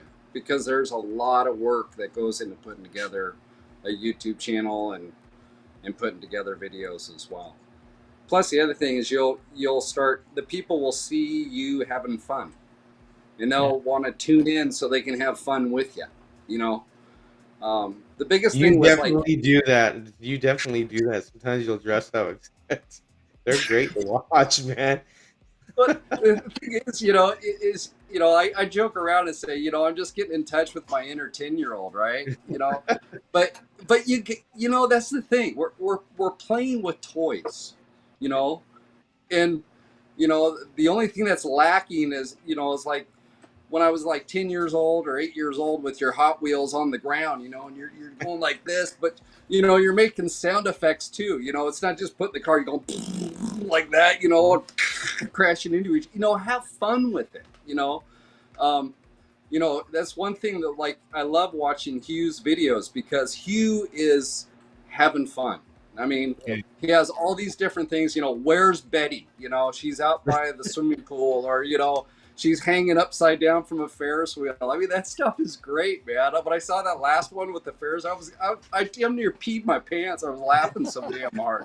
But I mean, that's the stuff that makes a YouTube channel. That's the stuff that's going to bring people to you. Not per se the zany stuff or anything like that, but is that if they see you having fun and you're passionate about what you're doing. That's the big thing. There's a lot of different things that I do per se in the hobby, but I have a passion for scenery. So that's where my channel's at, with scenery. Yeah. And I'm able to bust away every once in a while and do little things, but yeah, big thing is just staying with what you're passionate about. Yeah. So Hugh says, if you're having fun, so will the audience. Yep. Yeah. Yeah.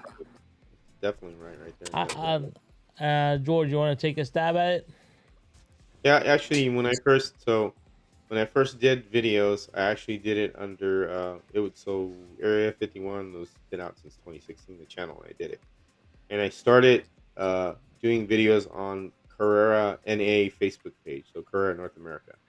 And if you go to Carrera North America, you'll see some real old videos. A lot of it was truing wheels on Carrera. I didn't really show my face at first. I did a lot of the talking and truing the wheels on Carrera cars, and then truing silicone, which was insane, and just doing just basic stuff with magnets. The layout when I built the layout at the first house, how we did everything, and I generally did it off camera, and then I was comfortable being on camera because again, you're your own worst critic when you look at your videos and going, "God, I sound like that." I actually did a video for another Facebook page called Cordoba Slot Cars. So that place is based in, I think, in like the Spanish countries. So I did a video in Spanish, Oh, and I wow. thought I sounded terrible because my Spanish is somewhat good. I can understand it and stuff, but I think my son-in-law is better because he has more been in it more because my parents didn't really speak in Spanish. It was my grandparents. So out of all the grandkids, I'm the only one that pretty much can talk it and understand it. Though they maybe will understand it better than I do. But that was probably that was probably one video I hope no one ever sees. But you just have to overcome that stuff and just do what Boom says, do what you're passionate with.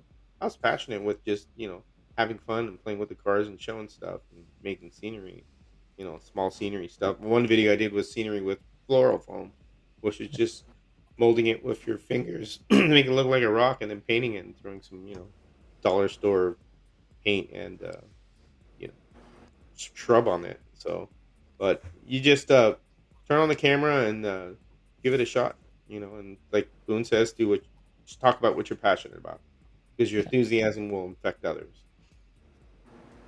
Danny, any advice? Yeah, for one, I just say go for it. It's kind of like what I did. And as far as videos and content and whatever, I don't necessarily particularly have one thing that I just video. I kind of look at it as, well, I'm going to do this today, and maybe somebody will like to see how I do it or whatever. So I'll just video it. Whether I'm 3D printing borders for my track and putting those on there, or I need to be video on some of the scratch building stuff. I start building and I forget to turn on the camera, and 3 4 hours 5 hours have passed, and it's like, oops. Kind of missed that opportunity. But I just kind of if I think someone else is going to like what I'm doing at that time, then that's usually what I video. I mean, I started videoing me building that CNC stuff. So I just turned on the camera. I didn't talk. I'm just going to end up doing like a voiceover on it, explaining what I'm doing and whatnot, which I've never done that either. So that'll be interesting. So if I feel like someone's going to like it because I'm enjoying it, then I'll just make a video. I don't have a Nice. rhyme or reason most of the time. What about you, Dave? I agree with Boone.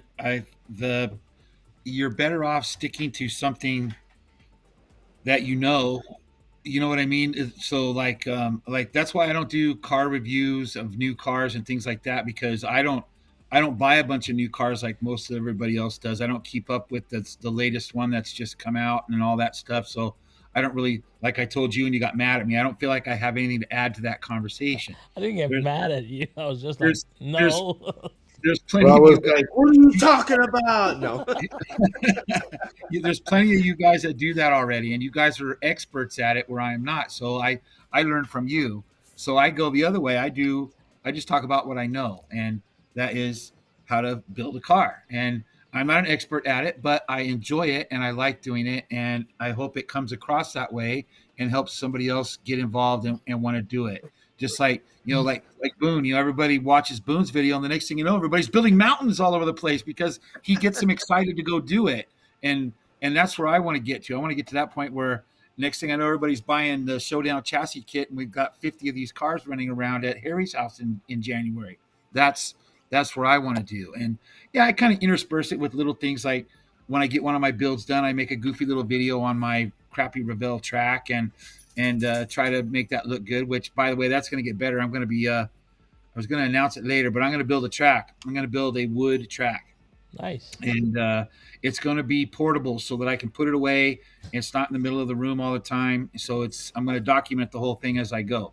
So um, that was my wife's idea. She was like, "You need something to showcase your cars on instead of the dining room table with your Revell track." And I'm like, "Yeah, I know." So I'm going to build a portable wood track. So that's coming. But All right. Remember, I replaced the word expert with experience because we all ex- have experience. Not that yep, we're experts, we're experienced at what we do. right. So I'm gonna say this: out of everyone on screen here, I'm the one who's not supposed to exist. If there's like something over here does not belong, it would be me because I don't tune cars. I don't really build a lot of terrain. I collect cars, but I'm not any expert at reviewing them at all. The only thing that brought me to this hobby was I just wanted to video things moving fast, and nothing in my world moves faster than a slot car. So that's what brought me here. And look at this. Now I have a whole bunch of friends. I've met a lot of cool people. And so the bottom line is A, press record. B, you don't need any fancy equipment to do it. And C, just bring your passion to it. Just bring whatever you bring. You don't have to be like Hughes. So, Hughes can be very intimidating because he's very bubbly, and some people just naturally have it. Look at Pete from Track Fans. Like we did his show a weekend ago. I couldn't emulate his enthusiasm. Danny had to show me how to do it after. But that's okay. You Not all of us are the same. Not all of us will bring that excitement. What you do bring is your own point of view, and that is important. And so be yourself. Come on camera. It's going to take a while for you to get comfortable. Accept that, and just keep at it. The main thing is keep at it. Your first video is going to be the worst video, and it just keeps on getting better and better and better as you keep on going. And sometimes people will set you straight, and people might come at you, but at the end of the day, like I said, if you just believe in yourself, you get it done. So I'm just going to end it on that one. Well, And let's I'm gonna say one thing that you're wrong on, Roll. That you're what's wrong on that? several things about yourself. Number one, you do terrain. Number two, you have tunes. Number three, you done videography. Number four, you know slot cars. There's a lot of things wrong with your statement. You know a lot more than you let off No, to. but okay. You Let's. don't down yourself because you do. You have done I the know tuning. You have done the terrain. it's You're like not this. just a collector. You know enough to be dangerous. That's my my thing. Like the That's one all thing you I need. know is That's the best step cameras. you Like need. Sometimes that's the best way.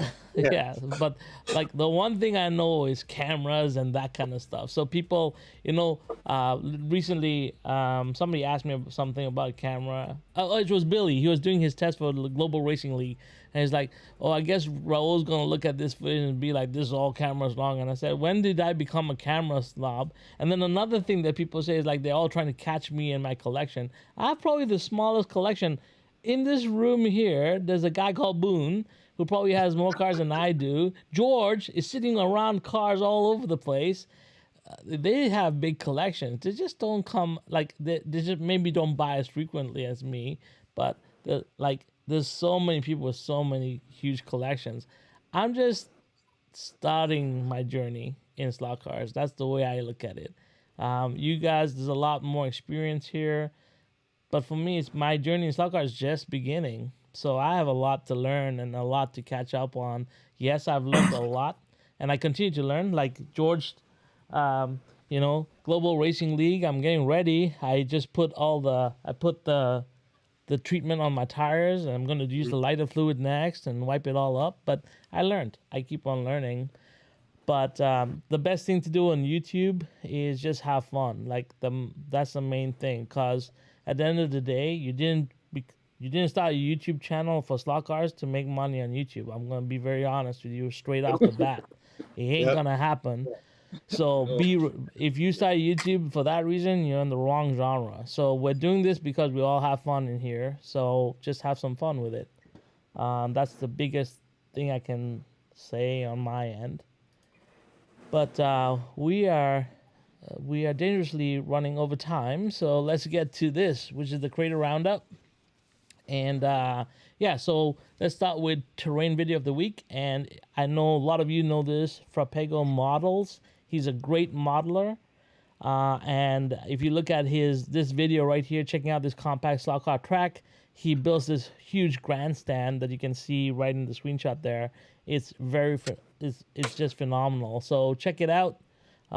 He's definitely like he's done some crazy dioramas with slot cars too. I don't Boone, you must follow him, right? Yeah, Um, yeah. yeah, He does some amazing stuff. Really cool. yeah, some really cool stuff. I mean, um, yeah, Boone's just as good. I mean, I'm still in awe on the last Ferrari car you did, but he did that the three I think GT40s running in the rain, but it's all Hmm. made with like cotton wool and stuff. Like he's a fantastic modeler. So check him out. Check out this video. It's really awesome.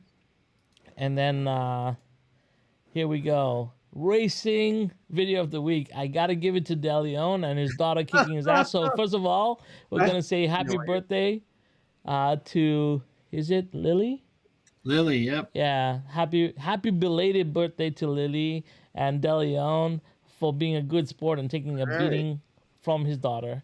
So so this is an awesome video. If you guys haven't watched it, go ahead and watch it. It's phenomenal. This could And be my talking about fun, it's really good when we see two generations spending time together.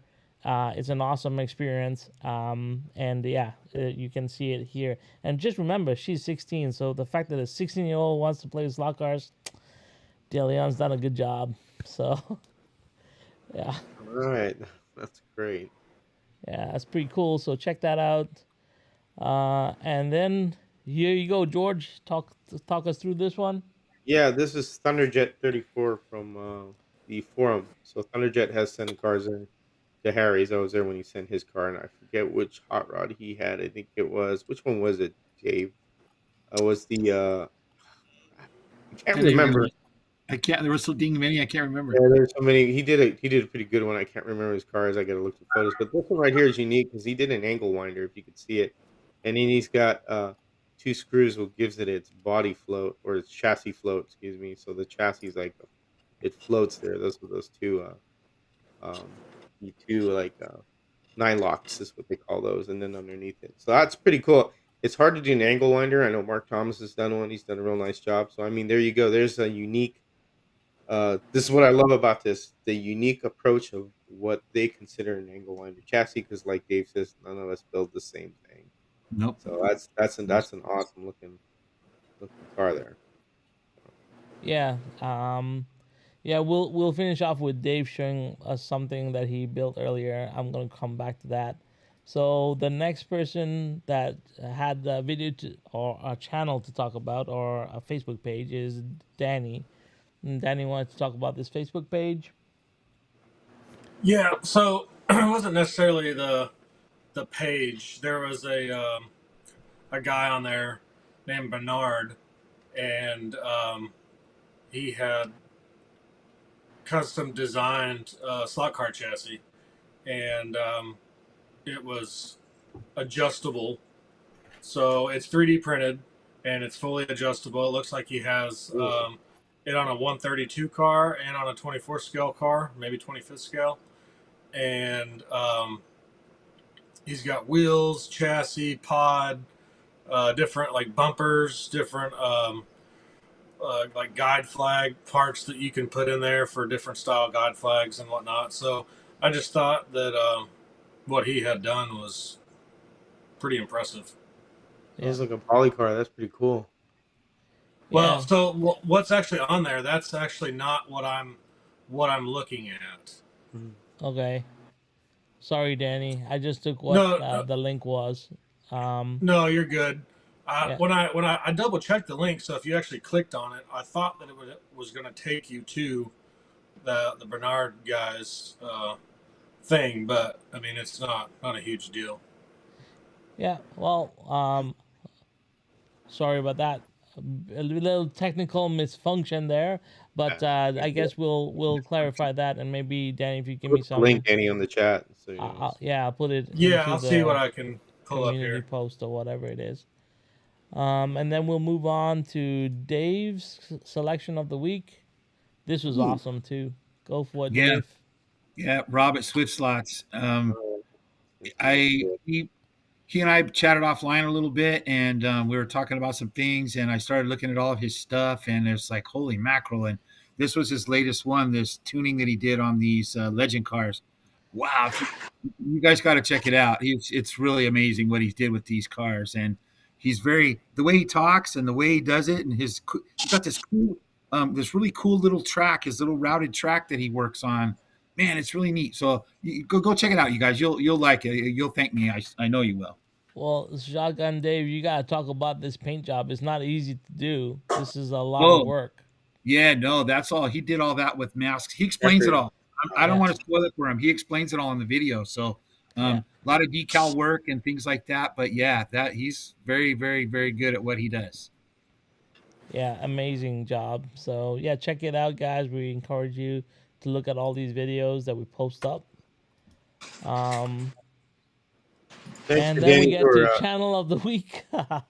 and so Hey, so there you my go. channel, the reason why this is happening, Dave, is because I found myself going back and watching your 3 videos on how you created a mold over and over, and I Yeah. was, yeah, because you make it look so effortless, and the quality of the mold was so amazing, and the reason why I believe you deserve channel of the week, and I know people are gonna say, "Oh, you're picking Slot Avenger," but it's not true. I picked it because I kept on coming back to your channel to watch those videos, because I was, yeah, you made it look effortless, and obviously it's a VW body, and I couldn't. Every time you pop the plug open, Use every it. time you pop the plug open and you pulled out the body, I was just like, oh my god, it was amazing, and I'm like, You're like the yeah, guy from Rocket Man getting excited. yeah, All right. exactly, right, yeah, Well, I appreciate it. Good. I mean, that's the whole point of what I'm trying to do, anyways. Like I say, I'm really, really new and green on doing this, but that's what I'm yeah, trying to do. Is I'm trying to Obviously, it works, Raul. You watched my video more than once. That's Well, great. I watched your video, and then on top of that, you also made an effort. You changed your lighting. I was like, yeah, he's getting into it finally. Like I really was, and yeah, I wanted, and that's the reason why I just thought channel of the week because it deservedly comes to you because you're starting to make an effort and you're making that change and you're starting to really get into the YouTube scene in your own way. And I think it's super positive. So yeah, you win my channel of the week this week. So Thanks, brother. I appreciate it. yeah. And then last, so this came from Tom Work, who is part of the 32 That's scale Mario's track. Misfits, Mario. and he sent this to me saying track of the week, and I thought it was a really good track and it should be track of the week. This is Scorpion Speedway. It's off an Instagram account, Gold Country SRA. And that's where we found the images and we found actually video on this track being run. So if you want to do it, just check it out. It's on Instagram.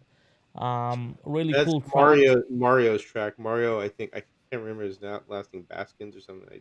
I've seen him. Okay. He's the one that did a tune for a Revell Corvette for using the chassis. I forget the name of the company. Yeah. He did it on that. So yeah, that's his track. It's a nice track. Yeah. Hey, So Raul, yes. on the Slot Vengers chat, I posted when I tried to do the link on the thing, it was way too long. So on the Slot Vengers, I posted 2 pictures on there, links Okay. to them. So if you click on those, it'll pull those up. I Okay. didn't know if you Well, wanted to drag that in there or I'll not. put them in the description of this video. So if anybody wants to go check them out, they will. That Um, works. So Boone, did you have any video that you watched of late? I know you love the Hughes one, but anyone else that you want to call out? Your last minute like wasn't sure whether you're coming or not, so I never really asked you for your pick of the week, but normally we do ask. So anybody you want to shout out, and say something that's Actually, this week has been pretty crazy. I haven't had a chance to really go through any channels or anything else like that. so I'm So gonna ask you this because yeah. Have you seen the amount of slot car content that's coming out now compared to in January? Talk about that yeah, for a second. it's well. I think more and more people are getting involved, Yeah. and it's showing through the amount of YouTube and everything else. I mean, if you look at the way the hobby is expanding, it's pretty incredible. I mean, the cars are incredible. You have scenery as far as with kits that you can buy now that are incredible, and it's a lot easier for someone to see this hobby and say, you know what, I can do that too. And I think that's what we're starting to see. I mean, it's just it's starting to catch on a little bit now. Is it going to get as big as it once was? Probably not, but Yeah. it's definitely gaining ground. I would say it's definitely gaining ground. Cool. Well, I'm glad that all of you are here. I want to take time to thank each and every one of you for being here tonight. We are at almost at the 2 hour mark, which is normally my cutoff. So we've had a good discussion. I didn't feel the time go by. I hope you guys didn't either. Or Yeah. yeah, but Boone, I want to thank you for jumping on last minute. Thank you so much for jumping in. Thanks, Boone. We it was good to get your perspective on this. I think it was important. Danny, thank you for rushing home from school to be here. Appreciate it, man. George, a tiring day for you. Thank you for being here. Shotgun Dave, awesome to have you, man. Always a pleasure. Thank you so much.